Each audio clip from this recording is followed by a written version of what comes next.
Effeminate gay guys have been the punching bag for too long. I'm over it.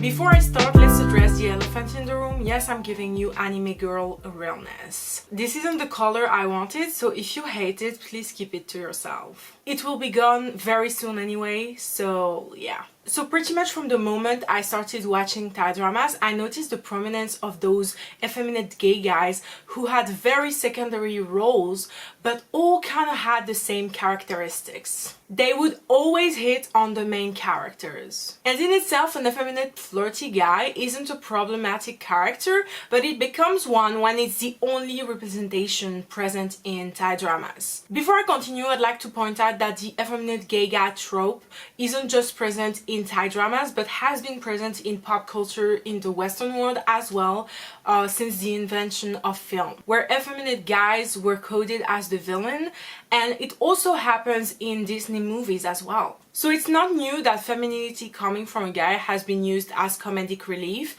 or proof that they're evil. But I'm gonna focus on Thai dramas because this is what I know the most, because I've watched way too many of them. So first I'm gonna start by firing a few examples at you from shows I actually like or love, but they had this flaw. So the earliest example I can remember is in the original Two Moons, where there is not only one single effeminate gay guy, but also an angel gang. The angel gangs are quite prominent in Thai dramas. They tend to be those groups composed of exclusively very effeminate gay men or pre-transition trans women who are very flirty and kind of the butt of the joke in a drama. I don't remember anything particular about that angel gang, but I do remember the single guy very vividly. Throughout the show, that guy consistently hits on Ming, who is very uncomfortable by those interactions. That was before Ming fell for Kit and became a bicon, of course. But my first impression of the trope was the way the gay guy made the straight guy uncomfortable. There's also an angel gang in Lovesick, where the straight guys have to run away from them for fear of being assaulted. They even feature a scene where Om, No's best friend, gets assaulted by them. Even though the scene isn't explicit at all and is meant as a joke, I find it profoundly dangerous. Because again, if it only portrayed effeminate gay men as flirty, I wouldn't have as much of a problem. But here it plays into the stereotype that gay men are inherently predatory, which is so fucked up to put in a BL show that focuses on two men falling in love. Even though we knew that BL shows, especially the Thai ones, do not care at all about representation. In Slam Dance, I would say it's not as egregious as other examples. The whole show is focused on two sports teams, a wrestling one and a dance one. The wrestling team is mostly composed of men, while the dance team is mostly composed of women and gay men. And the show clearly leans towards the wrestling team. In fact, I don't think any viewer of the show sided with the dance team even once. Simply because the dancers were catty and plain awful, including a plus-size woman and her sidekick, an effeminate gay man. I could talk about the fact that fat people in Thai dramas can only be the butt of the joke or the villains, but that will be for a whole other video. What I appreciated was that, spoilers, in the end they do end up on the nice side and become better people. So again, I didn't hate it, but I just feel like it really played into the stereotype that gay men are all about gossip and drama, which goes hand in hand with sexism, because that means they believe every feminine people, including women, are catty and two-faced towards each other. In Golden, Rob isn't really as effeminate as the other characters on the list, and he's not even a side character but a main character. But Rob is still pretty feminine, especially put in contrast with his lover Sora, who is still in the closet and quite manly. In the show, Rob is presented as a schemer who does everything to seduce Sora and then maintain his relationship with him even though he's about to get married. I know it's a lacon, so every character is over the top. For example, Sora's fiancé is also horrible, but I couldn't help but despise Rob during the show. He is so manipulative and just plain mean that you don't feel sympathy for him at all, even though in any other context you would. In the end, big spoiler, huge spoiler, Rob ends up killing himself during Seua's wedding. This prompts Seua to stop the wedding and finally admit to himself and his controlling mom that he is gay. So the effeminate gay guy had to kill himself so the more masculine gay guy could live his truth. Wow, was this show terrible. Incredibly entertaining, but terrible nonetheless. Then we have Love by Chance, where I just feel they wrote an effeminate gay character in for no reason. So if I recall correctly, an effeminate gay guy goes up to Pete at university because he wants him to be part of his club and then runs into him a few times afterwards, all the while being flirty as hell. While Pete doesn't seem to mind it, we all know he's way too polite to even express it if he was annoyed.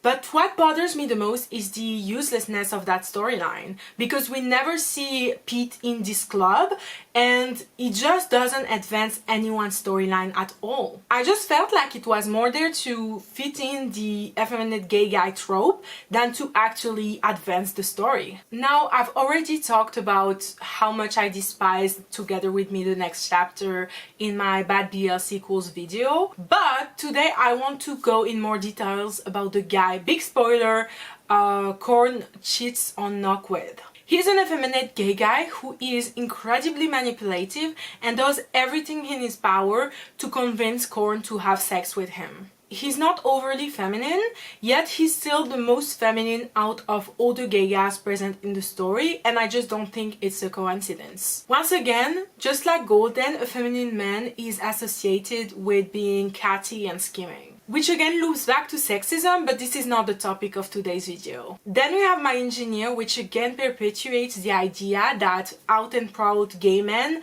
are predatory in nature. I think that's what bothers me as well. A lot of masculine, closeted gay and bi men are considered good, faithful, likable, while out and proud effeminate gay men are seen as too much and almost bringing shame to the LGBTQ+ community, which is obviously disgusting to even imply. And here again, this character isn't the most feminine, but he's still the most feminine out of all the gay and bi characters in My Engineer, which are a lot because everyone is gay in that show.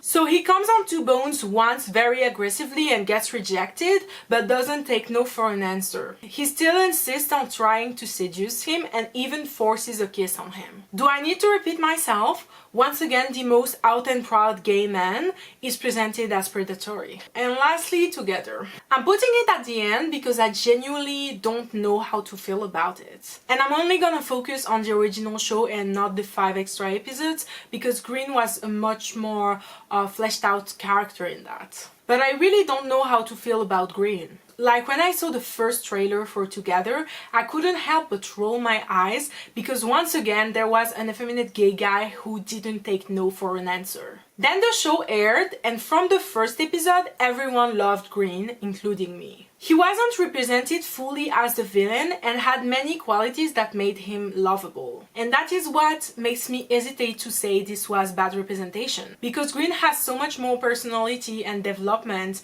than the average effeminate gay guy in a Thai drama. That being said, I do still think he's very pushy and doesn't take no for an answer from Tyne, and it slightly annoys me. But we could argue that Mill is even pushier and Drake Laedeke is very manly, so maybe it doesn't have to do with femininity at all. And as I said, Green grows to become an even more amazing character and becomes bestie with Tyne. Also, yes, in Still Together, Tyne and Green are besties and I won't accept anything else. So again, not the worst representation at all. It could have played into the usual cliches, but I feel like the writers did a good job subverting the viewer's expectation. I would rather Green not be that pushy, but I still appreciate it. Okay, so now let's move on to representation I feel was better, but still had quite a few flaws. Okay, so let's start with the judgment. I know a lot of people won't agree with me because a lot of people hated this show, but I did really appreciate Nam Nao as a character. So Nam Nao is feminine, but he's still a main character who is very complex and gets a lot of development. I really loved Nam Nao and felt like he was great feminine gay representation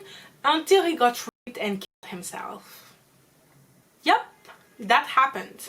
Thank God I didn't watch the show live as it aired, so I already knew it had a very bad ending, but that was still so fucked up. So now friendzone. Stud isn't the most effeminate, but I would still say he's feminine, especially in opposition to Sam and Ert's character, who are a little more manly and also boring. And Stud also has all the cliché character traits that come with being effeminate. He's catty, he loves gossip and drama, he's a fuckboy who doesn't get attached to anyone, and he's mostly very seductive. So in that way, he could totally be a cliché and go in the category of bad representations. Yet I still feel like Stud is given some depth that makes him a lot more likable despite his flaws. In fact, I would even consider him a fan favorite. He's very well developed in the show, and soon his confident and seductive image begins to crack. I'm really excited to see where he will go in Friendzone 2, but I suspect his development will go even further. The next one is gonna be the side best friend in Girl Next Room, Richie Rich. Even though the series is only 5 episodes long and he's very much a side character, I did feel like they subverted some expectations with his role. He is quite feminine and a bit flirty, yet the flirtiest in the group is the other sidekick who is a girl. But honestly, who could blame her for trying to flirt with P.O.F.? Even though he likes drama and gossip, the other sidekick does too. So I just feel like his character wasn't created to be the butt of the joke, but more for diversity, which I can always appreciate. That being said, again, the effeminate gay guy is relegated to the role of the sidekick. It's the same way in so many other Thai dramas I forgot to mention, like Enough Love, for example. I feel like, just like trans women, they're very represented in Thai dramas, but never as main characters. They never get their chance to shine. Now there is still some good representation out there. First, I need to talk about the best representation of effeminate gay guys out there, as well as the best LGBTQ+ representation in general. Also, it's the funniest Thai drama I've ever seen. And that show is Diary of Tootsies. The show is about 3 very effeminate gay friends and 1 lesbian friend who go through shenanigans together. And the 3 gay guys are very feminine. We very often see them dressed in drag. Yet they're not only the center of the show, but are very complex characters who go through very deep storylines one after the other. Even though the show is a comedy, you never laugh at their expense at all. You laugh alongside them, not at them. This Thai drama is also one of the very, very rare ones to have a lesbian character, but that's for another video. And it also touches upon very important LGBTQ+ issues. Overall, I could not recommend this show more. Its only flaw is that there is constant fat shaming in it, but honestly I'm just so used to it in Thai dramas that it doesn't faze me anymore. But that's also gonna be another video of mine. This show is extremely flawed in many ways, mostly with the lack of consent going on with both main ships, but it did get the character of Hyuk right. Hyuk is extremely feminine and his best friend is a pre-transition trans woman. He's introduced into the show because he's been chatting with a straight man whom he likes and kind of makes him believe he likes him back. In season 1, his arc is to be rejected by that straight man, so it's not that interesting. But in season 2, Hyuk actually gets with Lukmo, a main character, and they make an adorable ship. I was so surprised when I realized Hyuk wouldn't just be a sideline character who watched the more masculine gays fall in love while he got nothing. No, Hyuk gets his happy ending. He gets the man, and I love that for him. Then there's my second favorite Thai comedy, Wake Up Ladies. The main character is an effeminate gay man who plays the love doctor for his 4 female best friends. And I fucking love this show. First of all, it's a Thai show that places female characters to the forefront and gives them great personality and character development, but it makes the effeminate gay man just as great. Dr. Nat is not only very smart, educated, funny, talented and rich, but he's also a normal person. His femininity doesn't make him a cartoonish character, it doesn't make him unattractive, it doesn't make him the butt of the joke. Once again, we laugh alongside him, not at him. So to conclude, effeminate gay representation in Thai dramas is still very much lacking. It's still very rare to have a full-fledged